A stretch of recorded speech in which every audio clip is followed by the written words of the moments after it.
We're going to talk about principle 2, responsibility and accountability. And again, I'm just going to read these one sentences and then I'm going to let these two kind of take off as you see they do so well. The board is responsible for the long-term sustainable performance of the company, and the governance structures and practices should be designed by the board to position it to function effectively, efficiently, and in an accountable manner. So we are going to frame this specific principle around corporate political responsibility, and you heard Nora start to tease on that a bit. We want to talk about the cultural, the social, geopolitical, and internal influences of board oversight. Think about the unwritten rules that are going on behind the scenes in the environment of your company. Think about legacy and underlying cultural demons that no one talks about in the boardroom but exist in the business. Nora, this was one you're passionate about. Kick us off. Yeah, you know, I'm going to say the truth is reluctantly passionate. And the reason is I came from a world where everyone had their own swim lanes. Our job was to make profits. Profits allowed us to enact our purpose. And then there was non-governmental organizations. And your job was to help society. And it's really, so we had a corporate sustainability group. And normally we would pay money for different candidates and also do some lobbying. And that was the world in which I knew. And then something happened. And the aperture on the corporate social responsibility, I believe, and so is corporate political responsibility in your lexicon now? Are you hearing a lot about that? A little about that? Medium? Not as much? That's okay, you can say not as much. Some. I'm starting to hear it more and more. Maybe it's one of those things when you get it in your mind, like you want to buy a Volvo and then all you do is see them, but all I do is hear about that. And what it is the aperture widened to say, there's two big pieces. One is it's wider saying, how are you affecting not only the money that you're giving, but also the democratic, I'll just stay in the US, the democratic processes themselves. Are you supporting all those systems on which a healthy business relies on that's in a healthy country? Meaning, are you helping people register to vote? I'm not telling you how to vote, but are you helping them register to vote? How also are you communicating when somebody breaches some part of our democratic system? So I noticed in January, I don't remember the year now on purpose, was it after the new election, right after January 6th, a bunch of business owners, the Business Roundtable, a couple of unions came out and really said to their representatives, you need to certify that election, which is, you don't really see that from corporate America. But that would be called the corporate political responsibility, and it's opening up the aperture. And I think as board members, again, girded with your purpose that we've all discussed, and which also defines what we will and what we won't talk about, then you're much better going off into the corporate political excuse me, responsibility. And it really gives you a North Star of, do we speak out, when do we speak out, and how do we speak out? So you go to James. I'm not choked up, I just have dry mouth. James.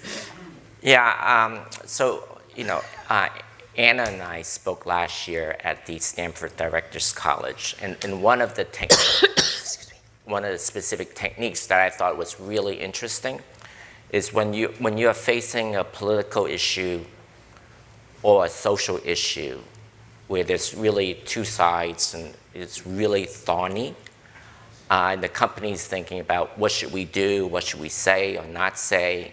I think one is going back to the purpose in terms of scoping what you should be dealing with. The other technique that I thought was really interesting was to do a red team, blue team. So take both positions. Say something, don't say something. If you're going to say something, what's the response? So really war game the approach. So I thought that was very useful as a takeaway. But if I step back in terms of thinking about board responsibility and accountability, I remember 15 years ago when I started board service, the first thing I looked up was duty of care, right? Duty of loyalty, and what my fiduciary responsibilities are as a corporate director. And I think it's really important for us to examine some of the recent case laws, right? Marchant, Clovis, Boeing, right? Southwest. And when you look at these case laws and the opinions and the legal analysis of those opinions, I see four common things. One is the board is responsible to make sure that a risk and compliance system is in place. Two is that system is working effectively on an ongoing basis. Third is that the red flags, the signals, the metrics are going up to the board. And then number four is that the board is holding management accountable for risk management and compliance performance. I think it really speaks to the duty of oversight. And that duty of oversight is embedded in a duty of care and loyalty. And I think we as board members really have to start emphasizing that part of it. So let's talk about the unintended consequences of either being intentionally or unintentionally silent. Okay, because we know about, you have an example about an organization CEO who had a mandate and it changed the culture and it forced some actions. So let's talk about the board's responsibility in being intentional to either be silent at the board level on these geopolitical issues or to take some initiative and have those tough discussions, move into a red and blue discussion. Mm-hmm. Sure. Well, so first, when you're grounded in what we are and what we're not, there's many examples of just getting into the crosshairs in this highly politicized environment. Probably I'll take two different ones from completely ends of the spectrum, and then you can see where your company maps out. One would be San Francisco-based Coinbase. Until the meltdown, I think they were doing pretty well. I don't know what I don't follow it, but they make a wallet, digital wallet, and I think they're a market as well for crypto. During the pandemic, the internal news groups where everybody chats started to get political. Yes, no, who even knows what the topics are? And the CEO said, in order for me to run a great company, we all need to focus on the matter at hand. And the matter at hand is this is what we're going to do in crypto. And I don't want to debate things that we shouldn't be debating those here. We should be debating about how we're going to win in crypto. And by the way, if you can't not have those discussions, here's a great exit package. And there was a link right in his email to the exit package. I mean, it wasn't even like, I'll show you the door. It was like, here's your parting gift. You get a refrigerator, a snowblower. And what else? Tell us what else, Johnny. He's won. So less than 10%, but more than 5% of I don't remember the total left. Below 10, single digit left, above 5, probably around 5 left. And so depending on who you are and where you are and whatever, that could be one way that company had decided. Now, what I don't know, I haven't talked to the board members of, was that a board level decision, et cetera. But if you have a clear purpose of what you're doing and what you're not doing and how you feel other things should be handled, like we feel the government should be able to handle income inequality, or we're going to invest in these nonprofits, that's what we do, but we're going to spend 98% of our time doing this. Another example, someone actually speaking out would be Disney, and I'm sure you read about that. And I guess on your boards, you have to ask yourself, how do I grapple with this? It caused a lot of damage. I wouldn't say it caused the CEO change, but I'm sure it didn't help him. And what happened was there was a bill coming through Florida law that was going to be problematic, and the employees knew it was coming. Everyone in Florida knew it was coming. And Disney decided, uncharacteristically, to be quiet. They have 80 lobbyists, and look, I'm not for or against anything. I'm for Disneyland, I guess that, but visiting, I mean. And so 80 people, so they decide, we're just going to wait till it goes further. Maybe it'll die by itself. Well, it gets up into the House. Disney employees are really unhappy about the silence. They start to be vociferous. Disney reverses his position, puts out a press release saying, look, that was a mistake. I'm sorry I was quiet. And I'm going to give $1 million or $5 million to this nonprofit that will help LGBTQ.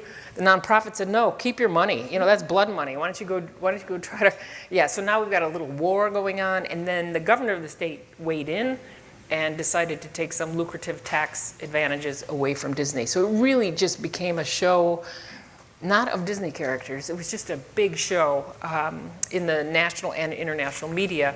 And again, the silence was, in fact, speaking out.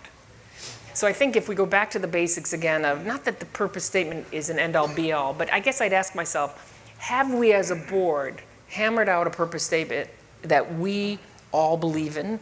Is it solid enough that it also says, probably one of the most important parts, what aren't we going to talk about?